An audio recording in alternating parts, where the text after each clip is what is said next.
Hello everyone, my name is Akhil. Welcome back to my YouTube channel Amazing Paramedical.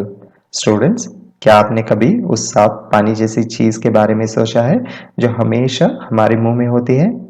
हम आमतौर पर नहीं सोचते जब तक हमारा मुंह बिल्कुल सूख न जाए, लेकिन ये सिंपल सा फ्लूइड होता है सलाइवा, जो कि हमारे बॉडी के सबसे जरूरी और मल्टीफंक्शनल फ्लूइड्स में से एक है।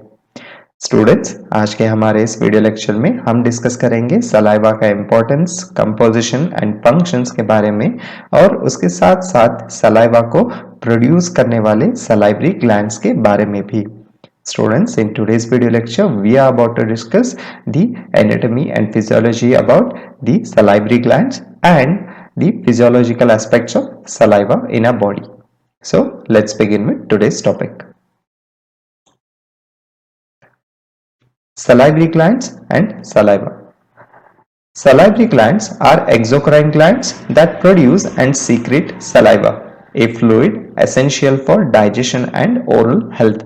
Students, salivary glands जो कि एक तरह के एक्सोक्राइन ग्लैंड्स होते हैं हमारे बॉडी के, उनका काम क्या होता है? सलाइवा को प्रोड्यूस या सिक्रीट करना।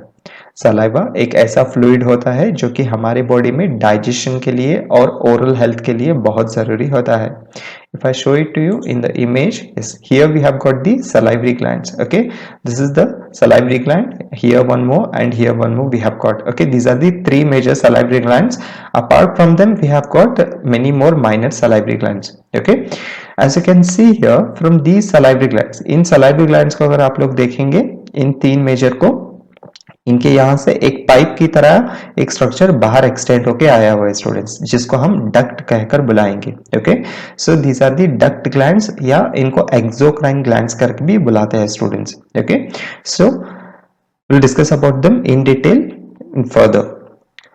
So these salivary glands will be producing or secreting the saliva continuously throughout the day. Okay, fluid saliva एक ऐसा फ्लूइड होता है जो कि हमारे डाइजेशन के लिए बहुत ही ज़्यादा ज़रूरी होता है। डाइजेशन में ज़रूरी होता है, कैसे होगा वो फंक्शंस में हम डिस्कस करेंगे। उसके साथ साथ ये ओरल हेल्थ में भी हमारे लिए बहुत अच्छा रहेगा। ओरल हेल्थ माने हमारे टीथ के हेल्थ के लिए, टीथ के प्रोटेक्शन के लिए हमारा सलाइवा बहुत ही मेजर रोल प्ले करता है students. Okay, yes. So now we'll discuss the major salivary glands or the types of salivary glands that are present in our body.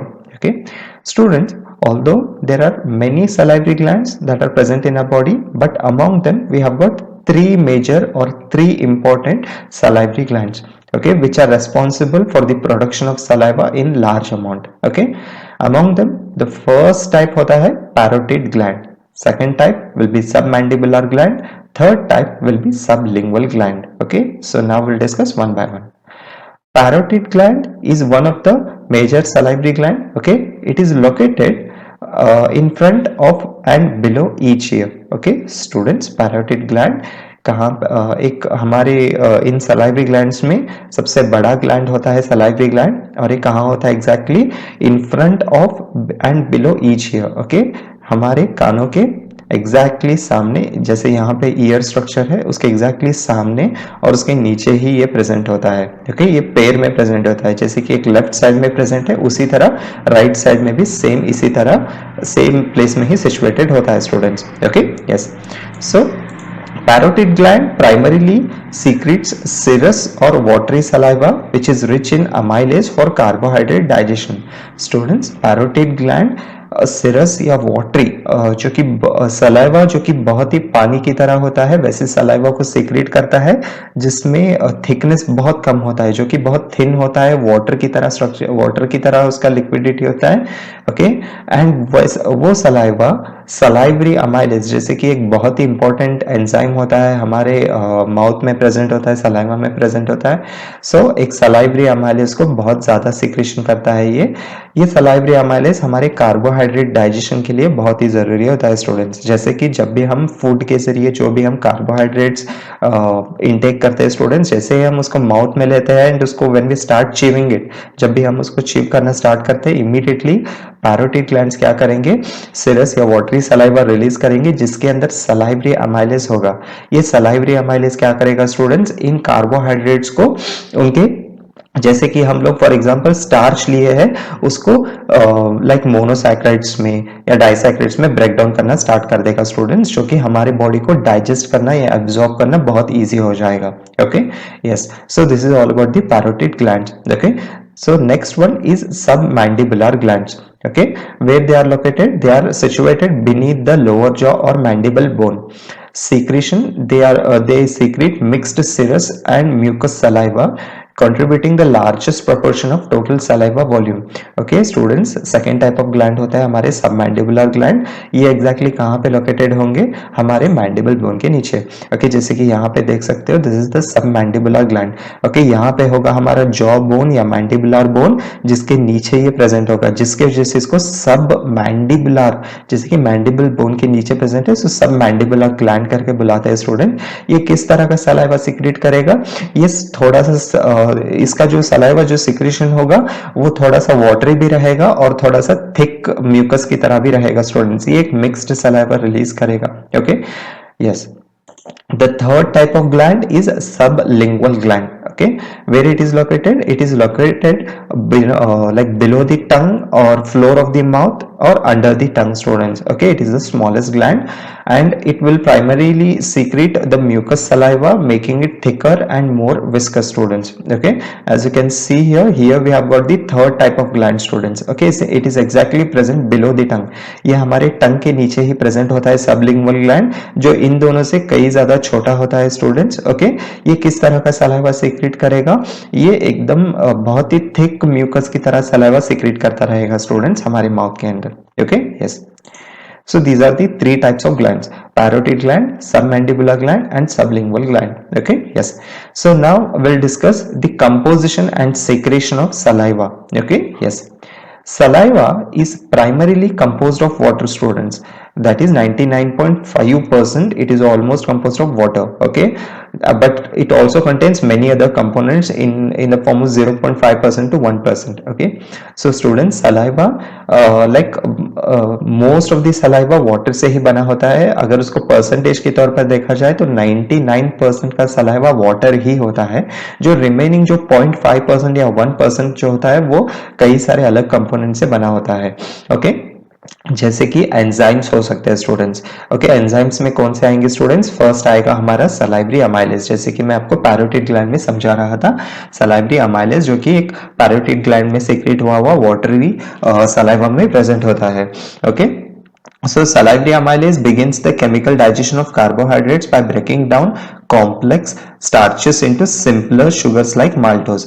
Okay, salivary amylase का function क्या होता है students? जो भी हम carbohydrates ले रहे हैं या कोई स्टार्च कंज्यूम कर रहे हैं, उनको सिंपलर फॉर्म में ब्रेक डाउन करेगा ताकि उसको आसानी से हमारी बॉडी डाइजेस्ट कर सके या एब्सॉर्ब कर सके स्टूडेंट्स. ये होता है सलाइवरी अमाइलेज का काम होता है. Okay, yes. The next one is lingual lipase. This enzyme begins the digestion of fats, although it becomes more active in the acidic environment of the stomach. Okay, और एक enzyme आएगा student जिसको lingual lipase बोलेंगे. lingual lipase का काम क्या रहेगा? Fats को, जो भी हम फैट्स या लिपिड्स को जो भी हम ले रहे हैं फूड के जरिए, उसको ब्रेक डाउन करना और उसको भी डाइजेशन के लिए हमारी बॉडी के लिए आसान बना देना. ओके, बट ये ज़्यादा एक्टिव नहीं होता है हमारे माउथ में या सलाइवा के अंदर. जब भी ये एसिडिक एनवायरनमेंट में एंटर करेगा तब जाके ये टोटली एक्टिव होगा और अपना काम स्टार्ट करेगा students. Okay, yes. The next one is mucus tooth, a glycoprotein that lubricates food, helping to form slippery bolus for easy swallowing. Okay, third component होता है म्यूकस होता है स्टूडेंट्स, जो कि बहुत ही थिक और विस्कस जैसा फ्लूइड होता है. ओके, जिसमें चिकनाई ज्यादा रहती है. ये एक ग्लाइकोप्रोटीन होता है दैट lubricates द फ्लूइड. ये फूड को क्या करेगा? एकदम स्मूथ बना देगा. अगर हम किसी भी तरह का जो भी हम फूड लिए हैं, अगर वो उसका टेक्सचर बहुत रफ है या सख्त है वो फूड, बट हम लोगों को लाइक स्वैलो करने में अगर उसको मुश्किल हो रहा है, तो ऐसे फूड को ये क्या करेगा? ये किसी भी तरह के फूड को क्या करेगा? ये स्मूथनेस प्रोवाइड करेगा, उसको स्मूथ बना देगा ताकि हम उसको आसानी से स्वैलो कर सके स्टूडेंट्स बिना किसी तकलीफ के. नेक्स्ट कंपोनेंट होता है bicarbonate and phosphate buffers. These maintain the pH of mouth between 6.7 and 7.0. helps to neutralize acids that can cause tooth decay. Students next होते हैं बाइकार्बोनेट आयंस और फॉस्फेट बफर्स प्रेजेंट होते हैं हमारे सलाइवा में, जिनका काम होता है पीएच को मेंटेन करके रखना। जैसे कि हमारे सलाइवा का या माउथ का पीएच होता है 6.7 से लेके 7.0 के बीच में ही होता है, जो कि ऑलमोस्ट न्यूट्रल होता है स्टूडेंट्स। ओके, सो अगर हम किसी भी तरह के अगर हम एसिड्स लिए हैं, अगर हम एसिड्स कंज्यूम कर रहे हैं किसी लिक्विड के जरिए या फूड के जरिए, अगर एसिड कुछ हम कंज्यूम कर रहे हैं वो हमारे जो भी टीथ होता है वो टीथ को डिके कर सकता है, सड़ा सकता है हमारे टीथ को या खराब कर सकता है। सो उस ऐसे एसिड्स को क्या करेंगे, बाइकार्बोनेट या फॉस्फेट बफर उनको न्यूट्रलाइज करेंगे, न्यूट्रलाइज करके उनको 6.7 से 7.0 के बीच में पीएच को लेके आएंगे, जिसकी वजह से वो हमारे टूथ को खराब नहीं कर पाएंगे students. Okay, yes. The next one is electrolytes, students. Okay, electrolytes, sodium, potassium and chloride ions are commonly present in our saliva. Okay, electrolytes भी रहेंगे, sodium, potassium और chloride ions भी present रहेंगे students, और antibacterial agents भी present रहेंगे, जो कि lysozyme हो सकता है, antibodies हो सकते हैं, जैसे कि immunoglobulins करके भी बुलाते हैं हम इनको। They will help control the bacterial growth and protect against the infection. Okay, lysozyme और antibodies रहेंगे students, जिनका काम होगा बैक्टीरियल ग्रोथ को नहीं होने देंगे। जैसे कि हमारे माउथ में लाइक टीथ में बैक्टीरियल ग्रोथ हो सकता है, इन्फेक्शन कॉज हो सकता है, स्किन में माउथ अल्सर्स हो सकता है, इन सब के खिलाफ ये लाइसोजाइम और इम्यूनोग्लोबुलिन्स फाइट करेंगे और प्रिवेंट करेंगे, प्रोटेक्शन प्रोवाइड करेंगे हमारे माउथ को students. Okay, yes. So now we will discuss the functions of saliva. Okay, how it is important. Okay, and what is the actual importance of the saliva in our body, that we will discuss now. Okay, yes. The first importance is digestion, students. Okay, salivary amylase initiates carbohydrate digestion in the mouth, while lingual lipase begins the fat digestion, students. Okay, digestion में help करेंगे, कैसे help करेंगे, salivary amylase और lingual lipase दो enzymes present होंगे हमारे saliva में, जिसकी वजह से कार्बोहाइड्रेट का डाइजेशन करने में हेल्प करेंगे और इवन फैट डाइजेशन में भी हेल्प करेंगे students. Okay, yes. The next one is lubrication.